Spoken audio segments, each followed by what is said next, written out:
Welcome back to our channel. আজি এসপ্তাহ ধৰি এয়াই কৰি আছে বতৰৰ মহিমা।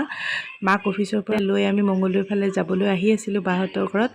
তেল ডিপুত ৰওঁতে ভালকৈ ফচি যাব লগা হ'ল, বহুত বেছি বৰষুণ। লাহেকৈ বৰষুণটো কমোতে আমি ওলাই আহিলোঁ। ওলাই আহি এনাৰলত ৰ'লোঁ অলপ বাৰ কাৰণে মিঠাই লওঁ বুলি। ধুনীয়াকৈ তাই ভাল পাব বুলি ভবা মিঠাইখিনি আমি ল'লোঁ। লৈ বৰষুণ অলপ অলপ দি আছে, হ'লেও এইখিনি লৈ আমি যাব ওলালোঁ, যিহেতু ৰখি দিলে দেৰি হয়।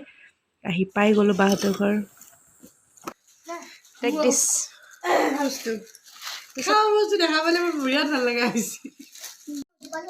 হাই বেবি গাৰ্ল, আমাৰ মইনাই ৰেৱাজ আৰম্ভ কৰি দিছে। বেছ ধুনীয়া, গুড। খৰি চৰি পিন্ধি লৈছে মোৰে বাৰু। আৰু এনেকৈ ভাল লগা সময়খিনি পাৰ কৰিছোঁ।